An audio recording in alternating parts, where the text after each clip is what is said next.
Marketing That Works is the podcast for business owners who want to move their brand forward so that they can bring in more sales and clients. I'm Danielle Harris, and I'm bringing you what I know from more than 12 years of experience in traditional and online marketing. I have created marketing strategies for businesses of all sizes, from multi-million-dollar corporations to early-stage online businesses. Remember, some marketers chase fads. I believe in mastering the fundamentals. As someone who has been in the marketing game for nearly 15 years, I know that there are so many ways to be able to build and grow and get new clients into your business. In today's episode, I'm talking with Lauren Najar. She is a business consultant and a digital marketing agency owner who helps small businesses scale through simplified marketing and helps with lead generation strategies. And this is something that I feel is so important as people who market their businesses online, is how to think about getting new leads to actually know about you and wanting to work with you. And I think this conversation is going to do a lot of being able to change your perspective about what it takes to actually grow and build a sustainable business that's going to be able to suit your needs no matter what you're going through in life. Lauren shares her story, her perspective, and how she's been able to grow her business to help people at multiple levels while creating great relationships with people. Lauren talks about the strategies that didn't so much work for her, but not only that, what has worked for her to be able to grow the business that she currently has and be able to get referrals and get people to recommend her on an ongoing basis and in a way that's really creating true and genuine connections with people. This is an amazing conversation and one that you're definitely going to want to go and apply in your own businesses right away. All right, here's the conversation with Lauren. Thank you so much, Lauren, for coming onto the podcast today. I'm so excited to dive into your story of what things have been working for you and your business. But before we go any further, I would love to have you introduce yourself to all of the listeners here. Thank you so much for having me. I'm excited to chat with you about marketing, my business, my story. So, I'm Lauren Najar. I am a marketing and business consultant. I've been coaching for 6 years, and I started my own digital marketing agency about 3.5 years ago. It was something that I was pulled to do because I like being hands on. And so, with coaching, it's more of helping you arrive to the answers. And so over the years, I've realized I'm more of a strategist and consultant in that way. So I've been running both businesses now for about 3.5 years and working with small business owners in various different industries, helping them scale to 6 and 7 figures. So it's been really exciting. I love getting my hands on everyone's businesses and helping them scale. How did you get into this? So, funny enough, I feel like I've always wanted to work for myself. Yeah. And I actually experienced a lot of things in my early 20s that kind of changed the trajectory of what I wanted to do for a career.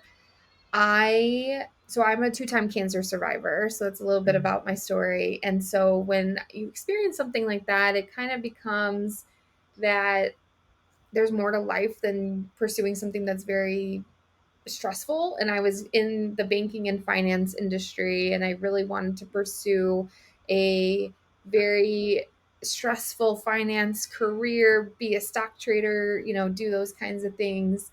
And once I experienced that, once I had my cancer journey, I came out of that other end and just being like, it's I want to find something that really makes me happy, and there's more to life than experiencing just stress all the time, and I want to love what I do. And so I went on this journey to figure out what I wanted to do. I have a very heavy sales background.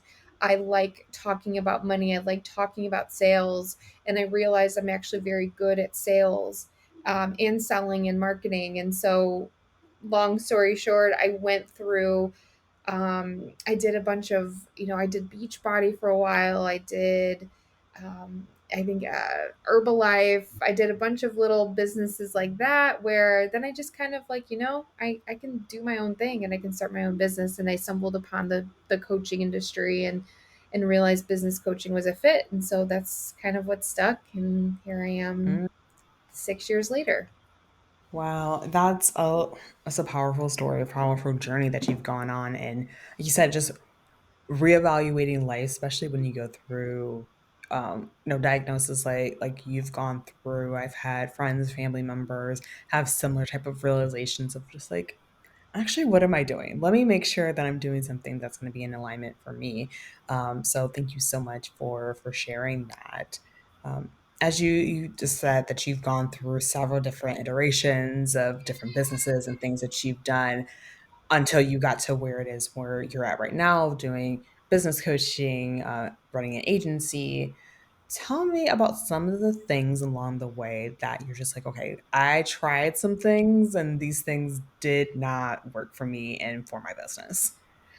You know, I love this question. I've been feeling this a lot lately and just kind of reflecting on my journey. I feel like I'm having a shift and almost like an evolution again as we do as we grow in business. And I kind of look back and I think it comes from when we're a new business owner, we want to listen to the people who are more successful than us. And you hire your mentors and your business coaches and things like that. And I think that I would take everything that maybe more successful people would do at face value and just like, okay, this is the way to do it.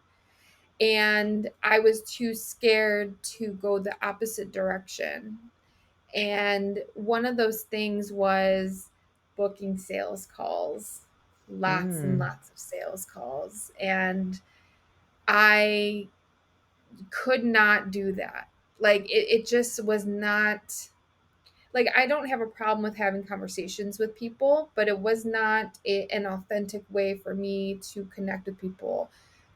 I was able to kind of change my mindset around that, and I did like free strategy sessions, but even at that point it was it kind of burned me out in a way where I wasn't really attracting the people that really needed my help. They just, wanted the free help. So one of those ways was, to have that entry level of a sales call.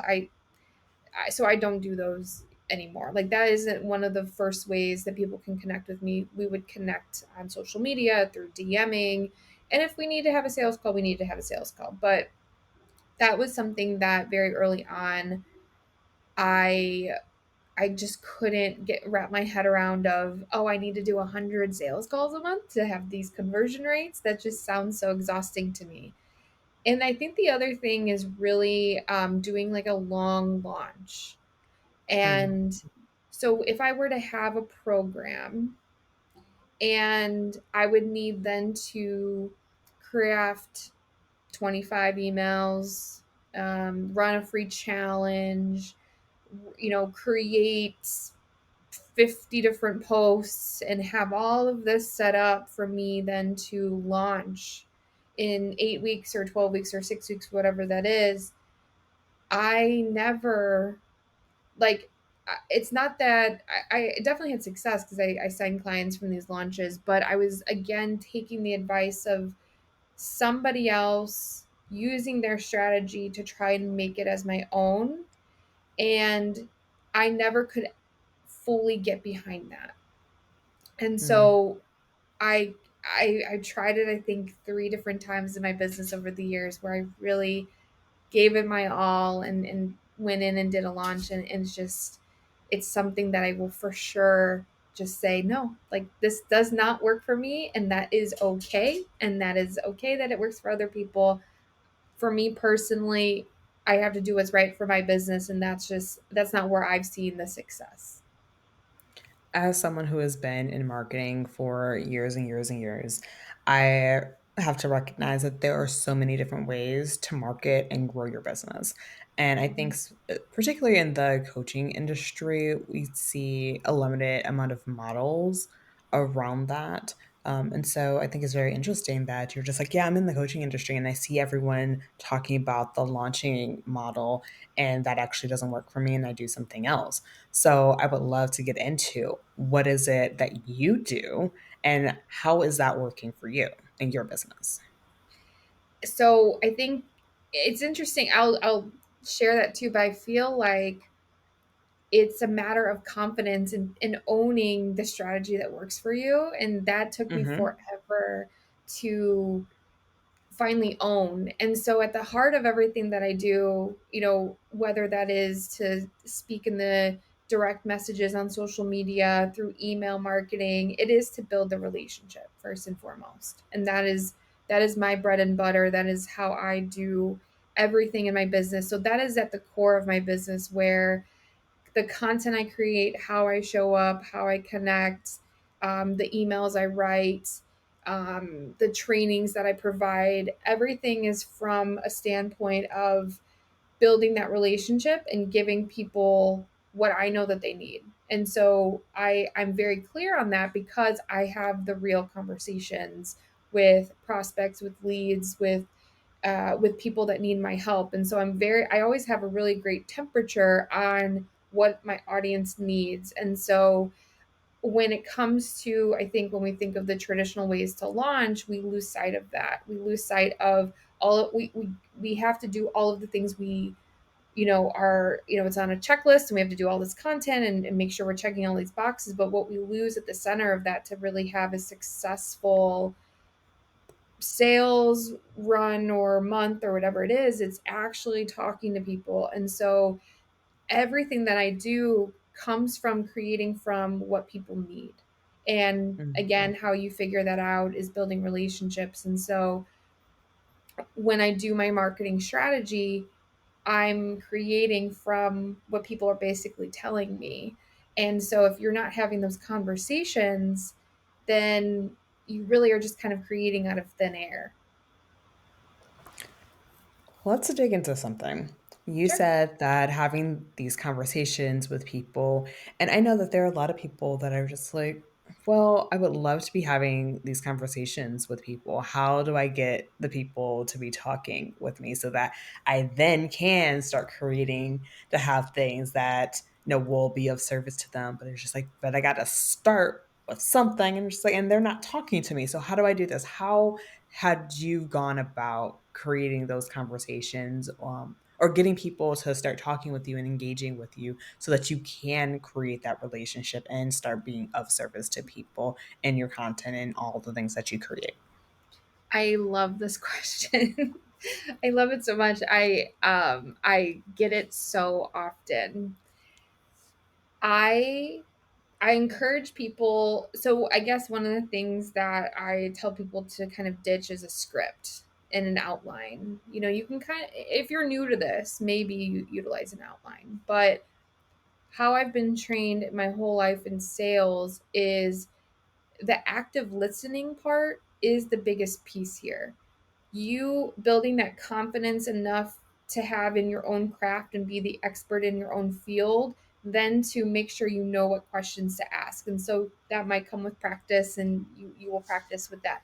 Now, when you want to start the conversation, whether that is in person at a networking event or on social media, I kind of think of both the same. It's the same thing. You are approaching somebody you do not know. How would you approach them? And it's very easy to think of it in person for whatever reason, of what is a real life example. How would you approach someone in person? You wouldn't just shove your business card in front of them and be like, "Hi, I'm Lauren. This is what I do. I'm a marketing strategist and I help you do this.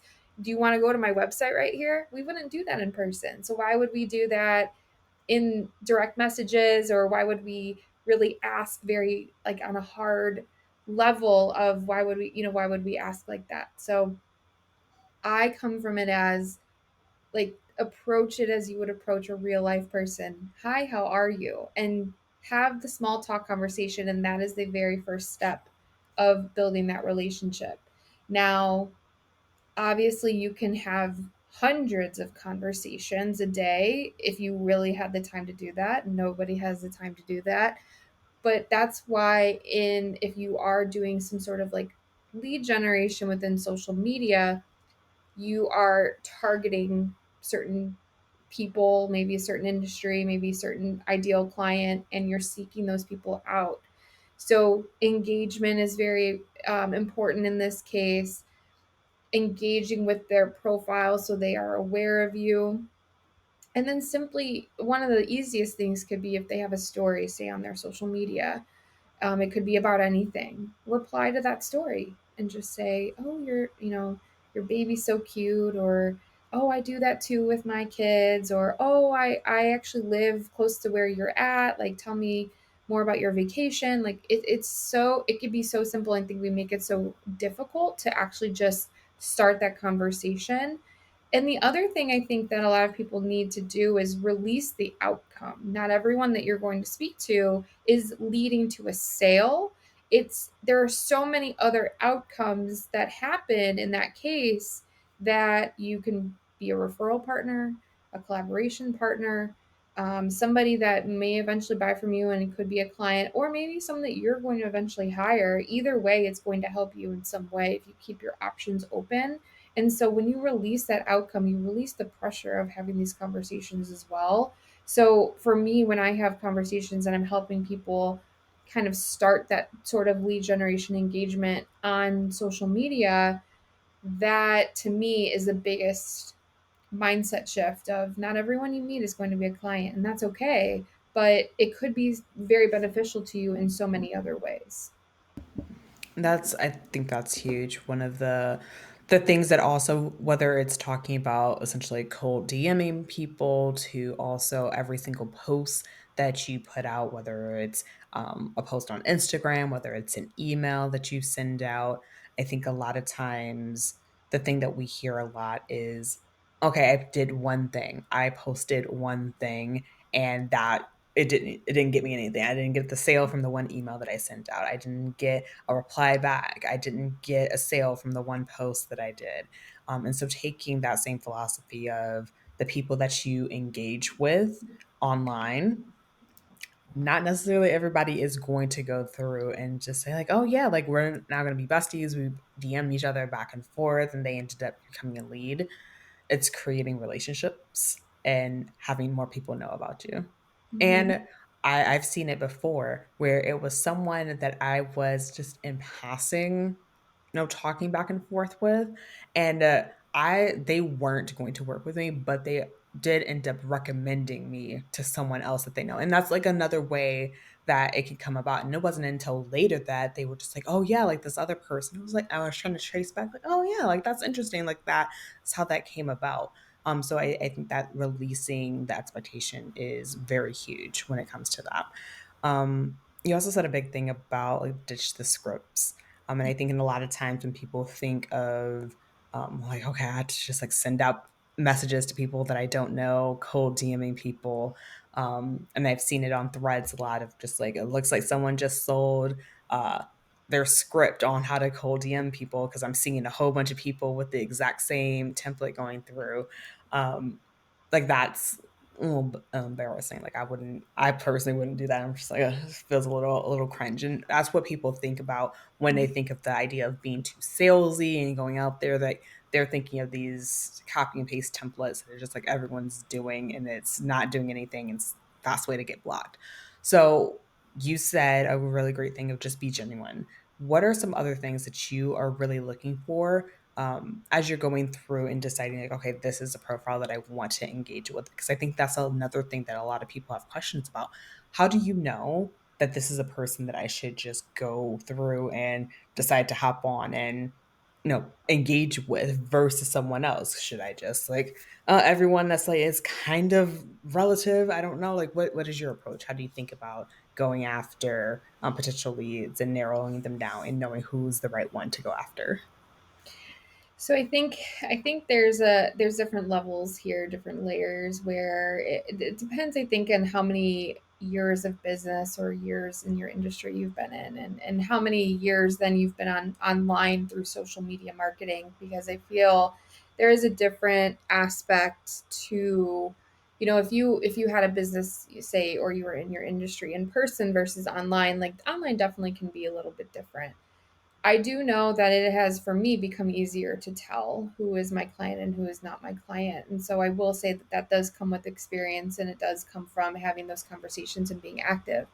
And I think there's two ways to go about it. So I do have two kind of methods that I follow. And one of those is outbound, like seeking people outbound, and then building the relationship with inbound followers or what have you. So I feel that, again, for me and being a business coach, my ideal client is a wide range of people, where a lot of other businesses, you might have a very specific niche, or you might have a very specific ideal client. So there might be different layers to what you're looking for. Another one of my clients that we have in our agency, her ideal clients are women. And that's it. Like, it's women. So it's like half of the planet. So, like, she has a very wide range as well. So I think my first thing I would say is knowing your client very well and having the practice through the conversations. And so when you have more conversations, you're going to be more accustomed to knowing what you're looking for, what you're not looking for. Again, it might be country specific, it might be location, demographic specific. So really look into that for your ideal client. But I think the other thing, though, that I would look for is, if I'm going to be engaging with someone on social media, I want them to have a current or active profile. That would probably be the first thing. I wouldn't message anybody who hasn't posted in 3 months, or even a couple months, or maybe isn't consistent, because if they're following me, that's great, but I'm not going to seek them out if they don't have an active profile. It's just not going to be worth my time unless they're going to actively reach out to me, and that's fine. But when I'm out seeking people, it's going to be someone who is active, somebody that has a business that I'm very familiar with, an industry that I've worked in before. And I'm not going through their content or judging it by any way. They could have the best content, they could have poor quality content. It doesn't matter to me. I think that anybody can really utilize business coaching at every degree, but I think that if you if you haven't started yet with having these conversations, really getting clear on who it is that you're looking for, and maybe then start going to like-minded profiles that are similar to you, either on Instagram, Facebook, TikTok, wherever you are, and seeking to see who is commenting on those profiles. And then just kind of doing your research that way of, okay, so are these people my profiles? How are they appearing? How are they showing up? Now, something that I that's kind of going throughout this entire conversation that's not being said, but I do want to bring it up, is the aspect of not just sitting back and waiting for business to come to you. I think a lot of times, particularly on the online space and particularly in the coaching industry, there are a lot of people that are just like, well, you just kind of like you put your stuff out there and the people will just come to you. But if you look back at the history of business, it's all about people going out and getting the business, and they are being proactive in this. And creating content isn't just the way of being proactive, it's actually going to the different places. And so, what you are talking about is the digital version of like going out, pounding the pavement, and getting business. Like that's traditionally how business has been done. And I think a lot of times people are just like, oh, I don't want to do that.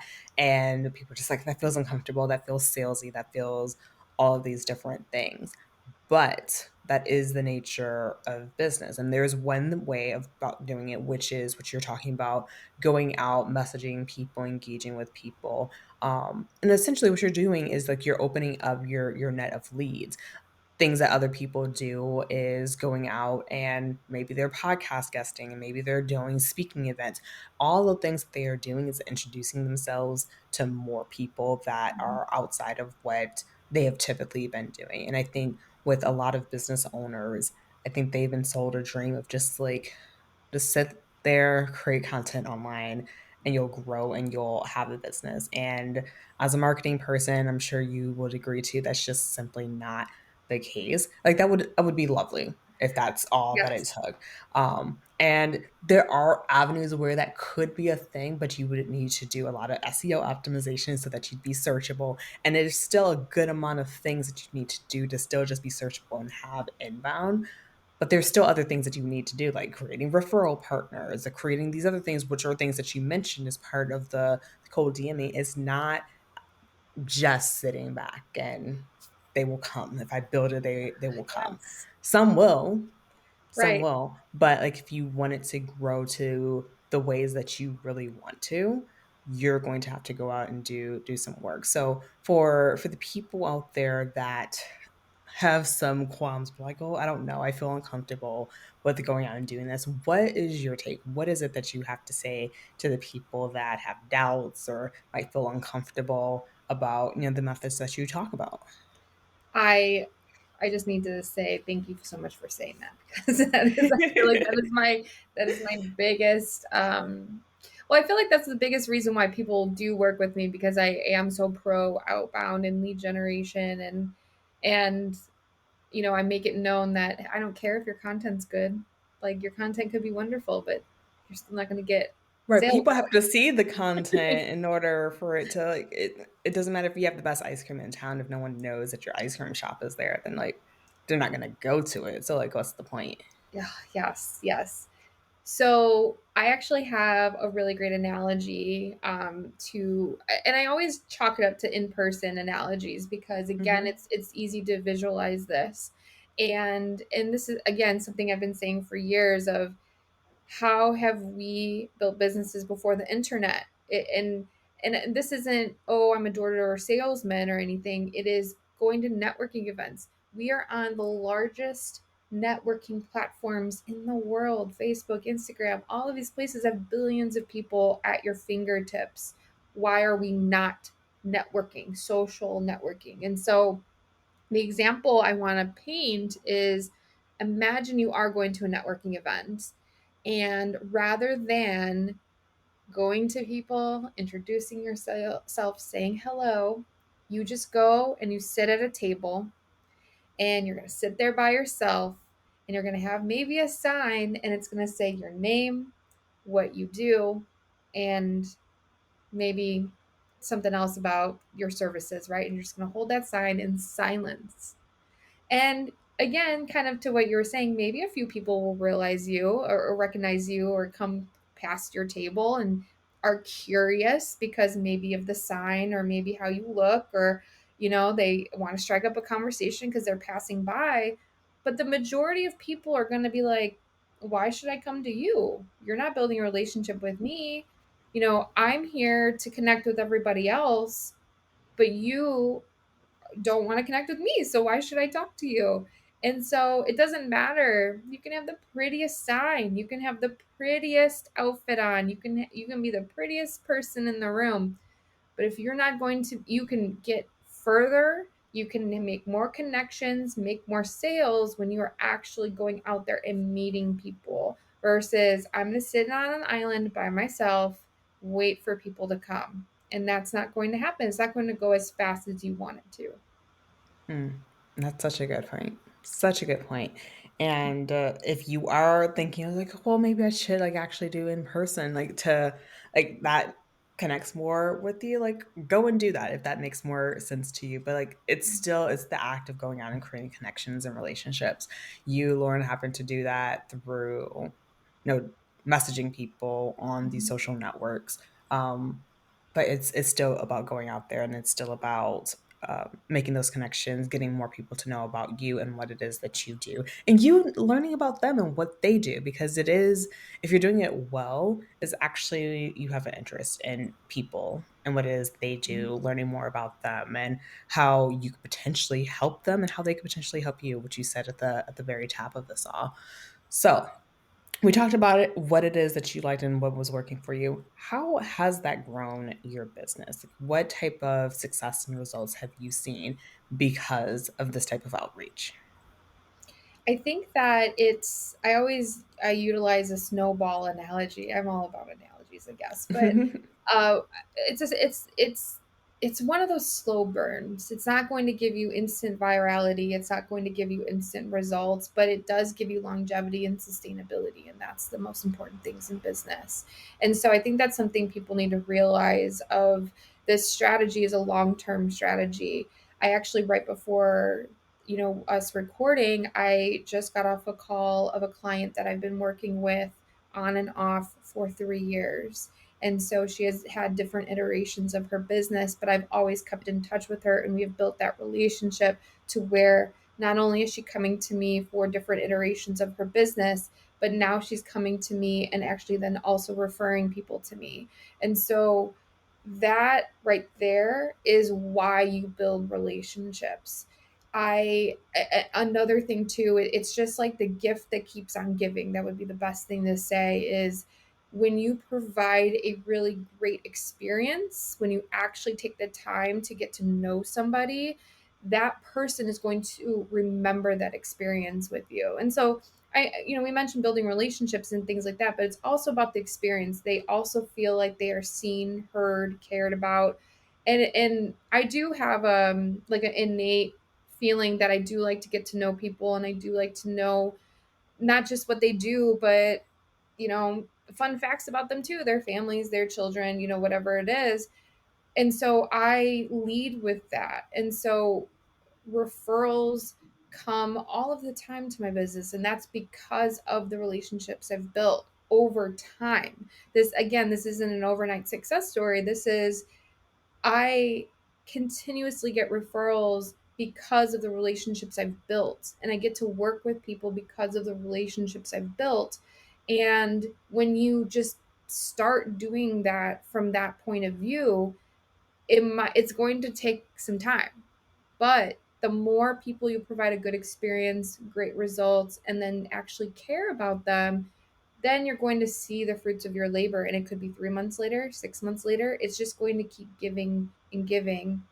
But I also think for me, the confidence piece has been big as well. And that's why I've seen success is I can build relationships and I can talk to people all day, but if I don't believe in myself to also provide that value and provide that great experience, they can sense that. And so I feel like I've been on this journey with a lot of my clients too over the years where I'm helping them, but I'm also growing myself and learning more about myself too. And so I feel that the confidence piece here is definitely a larger part of my success too over the years and learning and growing as a person. But confidence and knowing that this is my bread and butter and this is where I want to stay. This is my lane of building relationships and just kind of owning that has really helped me. Lauren, that last piece on the confidence, I think that's huge. Have seen so many clients of mine be so knowledgeable. They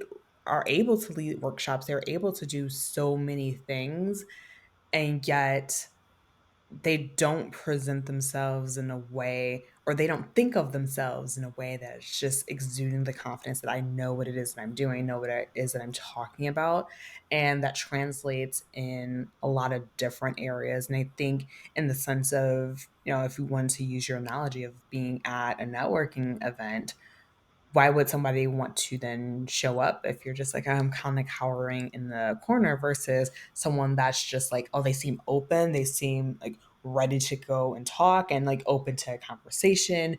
And I think that translates in a lot of different areas. And so if you do have that confidence, I think that you are also able to better go out and go after things, because you do have that faith and you do have that belief in what it is that you're doing. And Mhm. I think all of that is something that you can be taught. It's not a you either have it or you don't. It's a thing that can absolutely be built upon.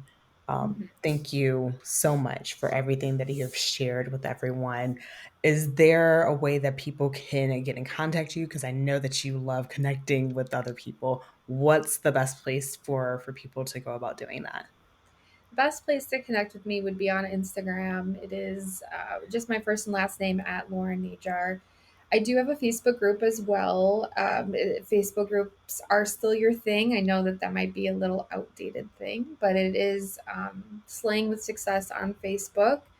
But I'm mostly active on Instagram, and I love connecting with you on there. So if you want to send me a message or just see what I'm up to, I'd be glad to follow you back. Yeah, and all of that information is going to be in the show notes. So if you want to go ahead and check her out there, more than happy to do that. Thank you so much for this wonderful conversation of the marketing that has been working for you and growing your business. I'm sure that We've changed a few minds about how to go about making connections with people and not just staying in their little corner of the internet and hoping someone eventually somehow maybe goes and finds them. They go out and they meet their people and they create those connections to grow the business that they want. So thank you so much for joining me. It's been a pleasure having you on.